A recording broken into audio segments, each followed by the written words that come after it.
მოგესალმებით. დღეს ევროპა იქცა ყოფილ ევროპად, რომელსაც თავისი ძველი, ნამდვილი ევროპული მახასიათებლებისგან აღარაფერი აღარ დარჩა. ეს ეხება ადამიანის უფლებების ევროპულ სტანდარტს, ეს ეხება ევროპულ კანონმდებლობას, ეს ეხება სიტყვის, გამოხატვისა და მედიის თავისუფლების სტანდარტებს. ეს ეხება ტრადიციულ ევროპულ იდენტობასა და ღირებულებებს. ევროპისთვის კიდევ ერთი მნიშვნელოვანი მახასიათებელი, რაც 10 წლეულების განმავლობაში ევროპისთვის ლამის სავიზიტო ბარათი იყო, გახლდათ დიპლომატია. მეორე მსოფლიო ომის შემდეგ ევროპამ მშვიდობაზე აიღო ორიენტირი. შესაბამისად, კონფლიქტების გადასაჭრელად დიდი ხნის განმავლობაში ევროპა სწორედ დიპლომატიას მიმართავდა. თითქოს ეს ახლაც ასე უნდა იყოს რუსეთ-უკრაინის კონფლიქტთან მიმართებით, მაგრამ ასე არ არის. ევროპა ყოფილი ევროპა გახდა. მისი დიპლომატია და პოლიტიკოსები Deep State-ის ხელში მარიონეტებად გადაიქცნენ, რომლებიც ომის არა დიპლომატიური გზით გადაწყვეტას, არამედ გაგრძელებასა და გაჭიანურებას უფრო ემხრობიან. ეს ჩანს მათ განცხადებებსა და ქმედებებში, განსაკუთრებით დონალდ ტრამპის მიერ უკრაინასთან დაკავშირებით წამოწყებულ სამშვიდობო პროცესის ფონზე. თამამად შეიძლება ითქვას, რომ რუსეთ-უკრაინას შორის სამშვიდობო მოლაპარაკებების წარმატებით დასრულება არა მხოლოდ უკრაინის ბედს განსაზღვრავს, არამედ ევროპის ბედსაც, რადგან ეს ომი ყველაზე დიდი შეიარაღებული კონფლიქტია ევროპის ტერიტორიაზე მეორე მსოფლიო ომის შემდეგ. ამ ომით უკრაინის შემდეგ ყველაზე მეტად სწორედ ევროპა ზარალდება. ომის გაჭიანურების შემთხვევაში მისი გავლენა ევროპაზე კიდევ უფრო სავალალო იქნება. რუსეთისთვის სანქციების დაწესებით, ევროპული პროდუქციისთვის რუსული ბაზრის ჩაკეტვით, ენერგომატარებლებზე ფასების ზრდით და მილიარდობით ევროს უკრაინის დახმარების ფონდში გადასროლით, ევროპის ეკონომიკა დრამატულად მცირდება. კიდევ უფრო მძიმე მდგომარეობაა წევრ ქვეყნებში, მაგალითად გერმანიას უკვე მეორე წელია 0%-იანი ეკონომიკური ზრდა აქვს. ამ მძიმე რეალობის ფონზე ალბათ გასაკვირია ევროპული სახელმწიფოების ლიდერებისა და ევროპული ბიუროკრატიის ქმედებები, რომლებიც არა მშვიდობისკენ და ევროპის მომავლის გადარჩენისკენ, არამედ ომის გაგრძელებისკენ არის მიმართული. ამას მოწმობს მათი მუდმივი მილიტარისტული განცხადებები და უკრაინის უსასრულოდ სამხედრო მხარდაჭერის შესახებ დაპირებები. სამწუხაროდ უკვე დიდი ხანია ევროპა ყოფილ ევროპად იქცა. წევრ ქვეყნებს წართმეული აქვთ სუვერენიტეტი. ისინი იმართებიან გლობალური Deep State-ის მიერ დანიშნული პოლიტიკური ლიდერებისა და მხარდაჭერილი პოლიტიკური ძალების მიერ. Deep State-ის მარიონეტებით სავსეა ევროპული სტრუქტურები. შესაბამისად, ატარებენ იმ პოლიტიკას, რომელიც Deep State-ს სურს. ახლა Deep State-ის ინტერესებში ომია. შესაბამისად, ევროპული პოლიტიკური ელიტა და ევროკრატია ომის დღის წესრიგზეა მომართული. ევროპის მმართველობითი კრიზისის სათავე მაინც მის ღირებულებით კრიზისში უნდა ვეძიოთ, რომელიც დღეს ევროპაშია. მას შემდეგ, რაც 2006 წელს ევროკავშირის ეკონომიკამ 1,5 ტრილიონ ევროთი გადაუსწრო ამერიკის ეკონომიკას, ევროპის დამორჩილების გეგმა აქტიურ ფაზაში შევიდა. ამ გეგმის მიხედვით, ევროკავშირი Deep State-ის მთავარი ინსტრუმენტის, შტატების კონკურენტი არ უნდა ყოფილიყო არც ერთი მიმართულებით. არც პოლიტიკური, არც ეკონომიკური და არც იდეოლოგიური კუთხით. დღეს ეს გეგმა წარმატებით სრულდება გლობალური Deep State-ის მიერ, ბრიუსელის ბიუროკრატიისა და ევროკრატების ხელით. ევროპის კონკურენციის გზიდან ჩამოშორებისთვის აუცილებელი იყო იმ ღირებულებათა სისტემის განადგურება, რომელზეც თანამედროვე ევროპული პოლიტიკური სისტემა დადგა. ეს არის ადამიანის უფლებების დაცვა, სიტყვისა და გამოხატვის თავისუფლება, მედია თავისუფლება, ევროპული კანონმდებლობა და ქრისტიანული მსოფლმხედველობა. ყველა მათგანის წინააღმდეგ გეგმაზომიერი ბრძოლა მიმდინარეობს და დღეს უკვე შედეგებს ვხედავთ. ევროპული იდენტობის მნიშვნელოვან ფუნდამენტს ადამიანის უფლებების დაცვა წარმოადგენდა. თუმცა დღეს ადამიანის უფლებების გაგება Deep State-ის მიერ თავს მოხვეულმა უფლებების ფსევდოლიბერალურმა გაგებამ შეცვალა, სადაც ერთნაირსქესიანთა წყვილების უფლებები უპირატესია ტრადიციულ ოჯახზე, სადაც არალეგალი მიგრანტების უფლებები უპირატესია ევროპის მოქალაქეების უფლებებზე, სადაც ომი მშვიდობაზე უპირატესია და საკუთარი ქვეყნის დაცვის სურვილი ფაშიზმი და მემარჯვენე რადიკალიზმი. რა უფლებებზეა საუბარი, როდესაც მაგალითად ბრიტანეთში 4 წლის ბავშვს მხოლოდ იმის გამო დაატოვებინეს ბაღი, რომ თურმე ტრანსფობიური განცხადება გააკეთა. ამას ადამიანის უფლებების თავდაყირა დაყენება ჰქვია. მიზანი კი ევროპის ქვეყნების იდენტობისგან დაცლაა. დღეს იქნება ვითარება, როდესაც ევროპისა და ევროპის ქვეყნების იდენტობა დგას არა წარსულსა და ისტორიულ მახსოვრობაზე, არამედ ბრიუსელის ბიუროკრატიის გავლით Deep State-ის დირექტივაზე, როგორიც იქნება დირექტივა, ისეთი უნდა იყოს იდენტობაც. ადამიანის უფლებების სრულად გადაგვარებაში განსაკუთრებული როლი ევროპულ კანონმდებლობას მიუძღვის, რომელიც დღეს სრულად არის მორგებული Deep State-ის ინტერესებზე, ისევე როგორც ამ კანონმდებლობის მიმღები სტრუქტურები. ევროპული კანონმდებლობა, რომელიც რიგითი ევროპელის უსაფრთხოებაზე, ცხოვრების დონის გაუმჯობესებაზე, სოციალურ დაცვასა და თვითმყოფადობის შენარჩუნებაზე იყო ორიენტირებული, Deep State-ის ხელში რეპრესიულ ინსტრუმენტად გადაიქცა, რომლითაც ევროპას თავს ახმევენ არალეგალურ მიგრაციას, LGBT პროპაგანდას, ეკონომიკის და ყოფითი ცხოვრების გაუმჯობესების ნაცვლად, მილიტარიზაციას და ეკონომიკურ კრიზისს. ამ ყველაფრის ფონზე კიდევ უფრო მძაფრად იგრძნობა ევროპის მიერ მისი ერთ-ერთი მთავარი ღირებულების, სიტყვისა და გამოხატვის თავისუფლების დაკარგვა. ევროპული მედია, რომელიც ერთ დროს ევროპელი მოქალაქის ინტერესების დამცველი იყო, დღეს ამავე ევროპელი მოქალაქის დამორჩილებისა და შეზღუდვის მთავარ იარაღად გადაიქცა Deep State-ის ხელში. არა მხოლოდ მოქალაქეები, არამედ ისეთი გავლენიანი პოლიტიკოსები წუხან ევროპული მედიის მდგომარეობაზე, როგორიც არის დიდი ბრიტანეთის ყოფილი პრემიერ-მინისტრი ლის ტრასი, რომელიც Deep State-ს ბრიტანული მედიის დამორჩილებაში და სიტყვის თავისუფლების საბჭოთა სტანდარტის შემოღებაში ადანაშაულებს. ევროპული მედია, რომ სრულად კონტროლდება გლობალური Deep State-ის მიერ, ადასტურებს USAID-ის ფაილებიც, რომელიც ტრამპის ადმინისტრაციამ გამოაქვეყნა. აღმოჩნდა, რომ ასობით ევროპული მედია და მათ შორის ბრიტანული საზოგადოებრივი მაუწყებელი Deep State-ის მთავარი ფინანსური ინსტიტუტისგან ფინანსდებოდა. სწორედ ამიტომაც არ მისცეს ბიძინა ივანიშვილის ადვოკატებს ევროპულ მედიაში Deep State-ის მიერ კონტროლირებული ფინანსური ინსტიტუტის მამხილებელი ინფორმაციის გამოქვეყნების უფლება. ევროპაში მშვიდობის პერსპექტივასა და ევროკრატების საომარი რიტორიკის შესახებ ნახეთ დათა გვასალიას სიუჟეტი. მას შემდეგ, რაც ამერიკული მხარე, როგორც რუსეთ-უკრაინის ომში ერთადერთი შუამავალი და მომლაპარაკებელი, პირველად უკრაინულ მხარესთან ერთად შეხვდა ევროპელებს საფრანგეთში, პოზიტიური მოლოდინები გაჩნდა. მარკო რუბიო და ტრამპის სპეციალური წარმომადგენელი სტივ ვიტკოფი, საფრანგეთის პრეზიდენტი ემანუელ მაკრონი, დიდი ბრიტანეთისა და გერმანიის საგარეო საქმეთა მინისტრები ელისეის სასახლეში ერთი მაგიდის ირგვლივ ისხდნენ, სადაც მაკრონმა ამერიკელებს მიმართა. ვფიქრობ, ეს არის ძალიან მნიშვნელოვანი შემთხვევა ჩვენს უკრაინელ მეგობრებთან, ევროპელებთან, თქვენთან ერთად დაახლოებისთვის. იმიტომ რომ ვფიქრობ, ყველა სურს მშვიდობის მიღწევა და ძლიერი და მდგრადი მშვიდობა. თუმცა მოლოდინები არ გამართლდა, რადგან პარიზის შემდეგ ლონდონში დაგეგმილი სამშვიდობო მოლაპარაკებები იგივე შემადგენლობის მონაწილეობით უნდა გამართულიყო, პირველი დიპლომატების დონეზე და უეცრად და მოულოდნელად ჩაიშალა. სანამ შეხვედრის ჩაშლის მიზეზებზე ვისაუბრებთ, მნიშვნელოვანია ამ შეხვედრაზე განსახილველ თემებზე ვისაუბროთ. სამიტამდე ტელეგრაფმა გამოაქვეყნა სტატია, სადაც ნათქვამია, რომ არსებობს 7-პუნქტიანი სამშვიდობო გეგმა, რომელზეც ლონდონში უნდა იმსჯელონ, რომ გეგმა მოიცავს ამერიკის შეერთებული შტატების მიერ ყირიმზე რუსეთის სუვერენიტეტის ოფიციალურად აღიარებას და სხვა ტერიტორიების დე-ფაქტო აღიარებას. დიდი შეთანხმების პირველი და მეორე პუნქტი მოიცავს ცეცხლის შეწყვეტას და რუსეთ-უკრაინას შორის პირდაპირი მოლაპარაკებების დაწყებას. შეიძლება ითქვას, რომ 2022 წელს სტამბოლში ჩაშლილი მოლაპარაკებების შემდეგ, ომიდან 3 წლის თავზე ეს იყო პირველი რეალური შესაძლებლობა, მხარეებს ომის დასასრულისკენ მნიშვნელოვანი ნაბიჯი გადაედგათ. ლონდონში დაგეგმილ შეხვედრამდე რამდენიმე დღით ადრე მარკო რუბიომ კაფეო და კონკრეტული გზავნილები გააჟღერა სამშვიდობო მოლაპარაკებებთან დაკავშირებით. მზად ვართ პროცესში ჩავერთოთ იმდენ ხანს, რამდენიც საჭირო იქნება, მაგრამ არა უსასრულოდ და არა პროგრესის გარეშე. თუ ეს შეუძლებელია, მაშინ მოგვიწევს ცხოვრება განვაგრძოთ და სხვა თემებზე ვკონცენტრირდეთ. ბატონი ტრამპის გაპრეზიდენტებიდან პირველი 100 დღე თითქმის მთლიანად მიუძღვენით უმაღლეს დონეზე მუშაობას მშვიდობის მიღწევისთვის. თუ ეს შესაძლებელია, ჩვენ გვინდა ამაში დაგეხმაროთ, მაგრამ თუ ეს შეუძლებელია, მაშინ ახლავე უნდა ვიცოდეთ, რადგან სხვა გამოწვევებიც გვაქვს.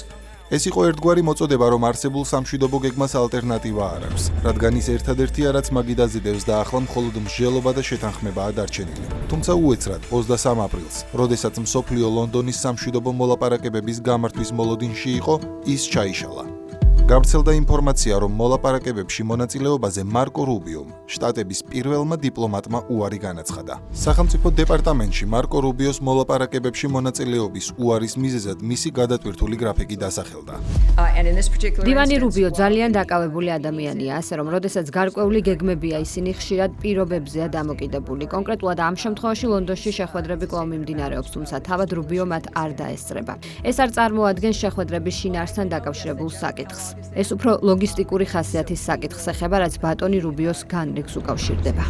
თუმცა ეს მხოლოდ ოფიციალური და შელამაზებული პასუხი იყო ჟურნალისტის კითხვაზე.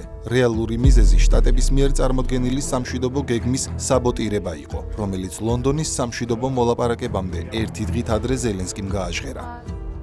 სალაპარაკო არაფერია, ეს ჩვენი კონსტიტუციის ფარგლებს გარეთაა. ეს ჩვენი ტერიტორია, როგორც კი იწყება საუბრები ყირიმზე, ჩვენს სუვერენულ ტერიტორიებზე. მაშინვე შევდივართ იმ ფორმატში, რომელიც რუსეთს სურს, ომის გაჭიანურება, რადგან ყველაფერზე სწრაფად მოლაპარაკება არ გამოვა.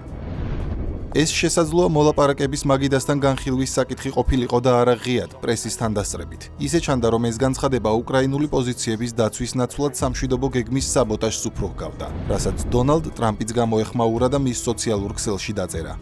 ეს განცხადება ძალიან საზიანოა რუსეთთან სამშვიდობო მოლაპარაკებებისთვის. რამდენადაც ყირიმი მრავალი წლის წინ დაიკარგა ბარაქ ჰუსეინ ობამას ეგიდის ქვეშ და განხილვის საგანი არაა. არავინ სთხოვს ზელენსკის ყირიმის რუსეთის ტერიტორიად აღიარებას, მაგრამ მას ყირიმი თუ სურს, რატომ არ იბრძოდნენ მისთვის 11 წლის წინ, როდესაც ის რუსეთს გასროლის გარეშე გადაეცა. ამ ტერიტორიაზე მრავალი წლით ადრე, ვიდრე ობამა გადასცემდა, მნიშვნელოვანი რუსული წყალქვეშა ხომალდების ბაზა იყო. ზელენსკის ზებლური განცხადებები ართულებს ამ ომის მოგვარებას. მას არაფერი აქვს სატრაბახო. ვითარება უკრაინისთვის სავალალოა. მას შეუძლია ჰქონდეს მშვიდობა, ან შეუძლია იბრძოლოს კიდევ 3 წელი, ვიდრე მთელ ქვეყანას დაკარგავს. ზელენსკის მიერ დღეს გაკეთებული განცხადება არაფერს მოიტანს, გარდა სიკვდილის ველის გახანგრძლივებისა. გარდა ყირიმზე გაჟღერებული პოზიციისა, ზელენსკიმ ლონდონის სამშვიდობო მოლაპარაკებები ფაქტობრივად ჩაშლილად გამოაცხადა, როდესაც უკრაინულ დელეგაციას კონკრეტული მანდატი განუსაზღვრა. Що стосується нашої команди, вона завтра має мандат на те, що має мандат. რაც შეეხება ჩვენს დელეგაციას, მას აქვს მანდატი განიხილოს ცეცხლის უპირობო შეწყვეტა თუ ნაწილობრივი ცეცხლის შეწყვეტა. ასევე მზად ვართ განვაცხადოთ, რომ ცეცხლის შეწყვეტის შემდეგ მზად ვართ დავჯდეთ ნებისმიერ ფორმატში. Вогню ми готові თუმცა 7-პუნქტიანი გეგმა, რომელზეც ტელეგრაფმაც დაწერა, ცეცხლის შეწყვეტას დიდი შეთანხმების ნაწილად მოიაზრებს და არა ცალკე დამოუკიდებელ პუნქტად. როგორც შანს, ზელენსკის მსგავსი საჯარო განცხადებები გახდა მარკო რუბიოსთვის მკაფიო სიგნალი, რომ უკრაინული მხარე არ იყო მზად ლონდონის სამშვიდობო მოლაპარაკებისთვის, რის შემდეგაც მან ვიზიტი გააუქმა. ამ ომს არ აქვს სამხედრო დასასრული. ჩვენ უნდა ვიყოთ გულწრფელები. რუსეთი უბრალოდ ვერ გადაუვლის უკრაინას და მთელ ქვეყანას ვერ დაიკავებს. უკრაინა კი ვერ უკუაგდებს მათ 2014 წლამდე არსებულ პოზიციებამდე. ეს რეალობაა და ამაზე მოწმობს ბოლო 3 წლის განმავლობაში ფრონტის ხაზზე არსებული სიტუაციაც. უკრაინის აღმოსავლეთ ნაწილში რუსეთმა პოზიციები გაიმყარა. პარალელურად კი არ წყდება დაბომბვების სერია უკრაინის კონტროლქვეშ არსებულ ტერიტორიებზე. შტატები, რომელიც ბაიდენის ადმინისტრაციის პირობებში ფსონს ომის გახანგრძლივებაზე დებდა და უკრაინას იარაღით ამარაგებდა, ახლა მხოლოდ მომლაპარაკებლის როლშია. ერთადერთი მხარეა, რომელიც რუსეთს ელაპარაკება, რაზეც ვიტკოფისა და პუტინის 5 საათიანი შეხვედრაც მოწმობს. შესაბამისად, მას მეტ ინფორმაციაზე აქვს ცდომა და რეალობას გაცილებით პრაგმატულად აფასებს. შედეგად სამშვიდობო წინადადება კონკრეტული შეთავაზებებით უკვე მაგიდაზეა. We've issued a very explicit proposal to both the Russians and the Ukrainians. ჩვენ წამოვაყენეთ ძალიან მკაფიო წინადადება როგორც რუსების, ისე უკრაინელების წინაშე და დროა რომ ან მათ თქვან დიახ, ან შეერთებული შტატები ამ პროცესიდან გავიდეს. ნამდვილად ვეცადეთ გაგვეკო ყველაფერი როგორც უკრაინელების, ასევე რუსების პერსპექტივიდან. ვფიქრობ, რომ ჩვენ მართლაც სამართლიანი წინადადება შევადგინეთ. ახლა დროა გადავდგათ თუ საბოლოო არა ერთ-ერთი საბოლოო ნაბიჯი, რაც ფართო დონეზე ნიშნავს იმას, რომ მხარეებმა თქვან, ჩვენ ვწყვეტთ სისხლისღვრას. ვყინავთ ტერიტორიულ ხაზებს იმ ხაზებთან ახლოს, რომელიც დღეს არსებობს და რეალურად ვამყარებთ იმგვარ გრძელვადიან დიპლომატიურ შეთანხმებას, რომელიც იმედია გრძელვადიან მშვიდობამდე მიგვიყვანს. ტერიტორიული ხაზების გავლება დაახლოებით იმ ხაზების მიმდებარედ უნდა მოხდეს, რაც ახლაა. სავარაუდოდ სწორედ აქ იქნება საბოლოოდ საზღვრები გავლებული ამ კონფლიქტში. რა თქმა უნდა, ეს გულისხმობს, რომ უკრაინასა და რუსეთს ორივეს გარკვეული ტერიტორიების დათმობა მოუწევს. ვუხსებთ, უნდა მოხდეს ტერიტორიული გაცვლა. Now, of course, that means the Ukrainians and the Russians are both going to have to give up some of the territory. და როგორც ჩანს, რუსული მხარე გარკვეულ დათმობებზე წასვლას აპირებს, რაზეც ამერიკის პრეზიდენტმა დონალდ ტრამპმაც მიანიშნა. But I will say that I think Russia is ready and a lot of people say ვფიქრობ, რუსეთი მზადაა. არადა ბევრი ამბობდა, რომ რუსეთს სურდა ყველაფრის მიღება. მგონი გვაქვს შეთანხმება რუსეთთან. ახლა უნდა მივახციოთ შეთანხმება ზელენსკისთან. იმედი მქონდა, რომ ზელენსკისთან ურთიერთობა უფრო ადვილი იქნებოდა. ჯერჯერობით ეს უფრო რთული აღმოჩნდა. მიუხედავად ამისა, ფაქტია, რომ ზელენსკი მოლაპარაკების საბოტაჟს ცდილობს საჯარო განცხადებებით. ამერიკულ მხარეს კი მიაჩნია, რომ უკრაინა მოლაპარაკებებში ნაცვლად პოზიციების დაახლოების ხელშეწყობისა პროცესს მიზანმიმართულად აზიანებს და ამის თქმის მიზეზს მათ დამატებით აძლევს ზელენსკის განცხადებები ტრამპის სპეციალური წარმომადგენლის სტივ ვიტკოფის მიმართ.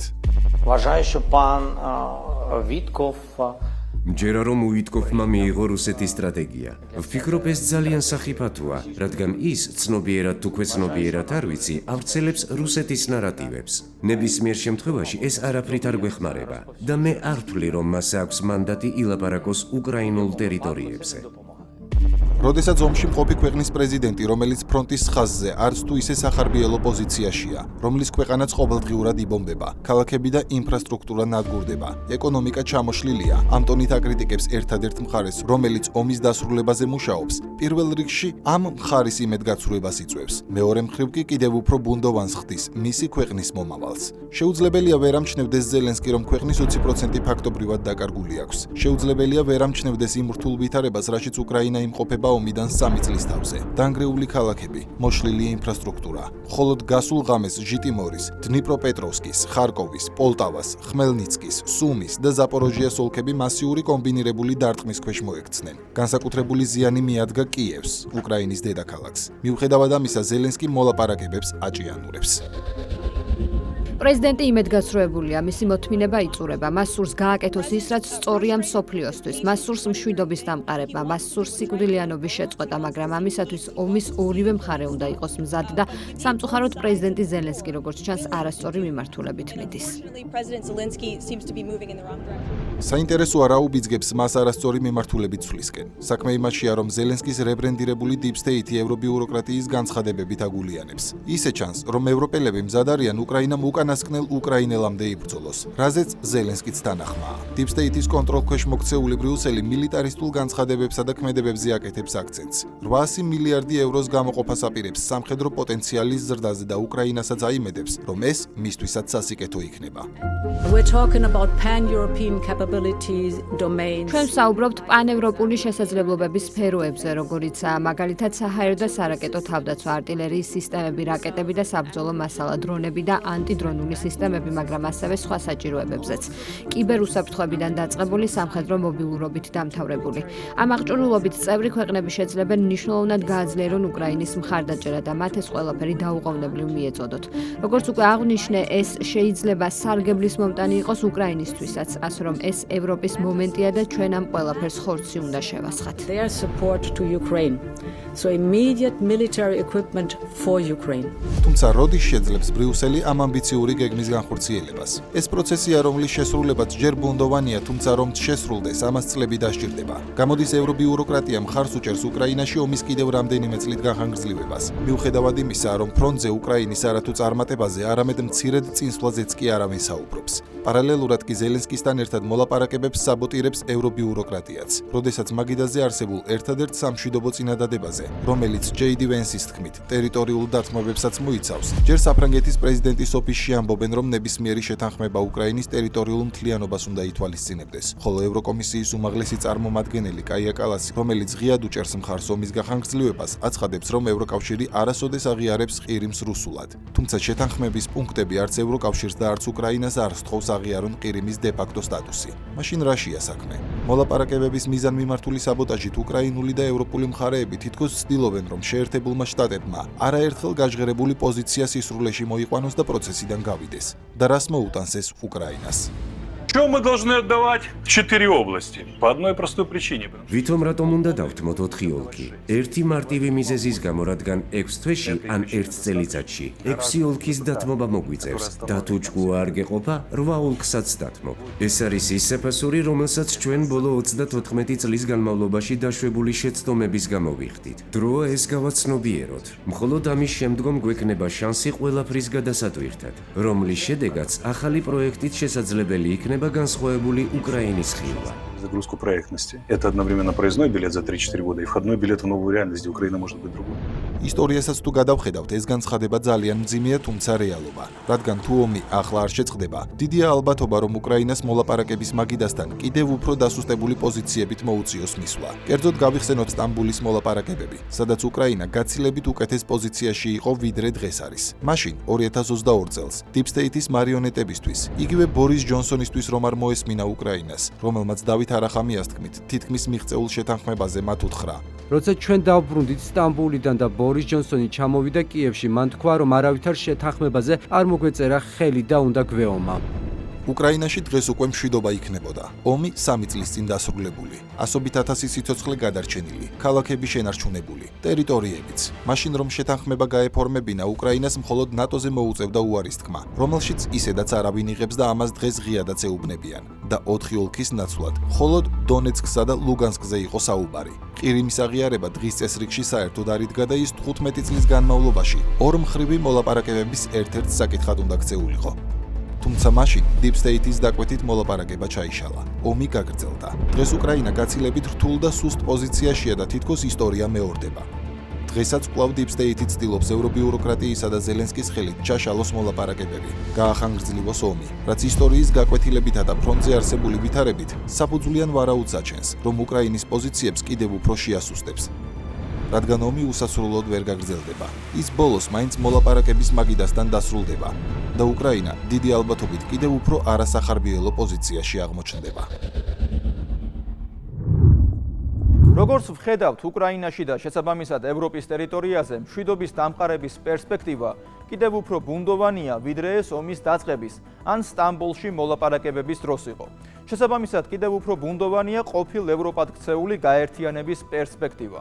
ამ მოცემულობას ამძაფრებს Deep State-ის მიერ მართული ევროპელი ლიდერებისა და ბიუროკრატების ქმედებები, რომელიც სამშვიდობო მოლაპარაკებების ჩაშლისკენ უფრო არის მიმართული, ვიდრე მშვიდობისკენ. მე იოანე შაიშმელაშვილი ვარ. გვიყურეთ კვირაში 4 ჯერ, 21 საათსა და 15 წუთზე. დროებით.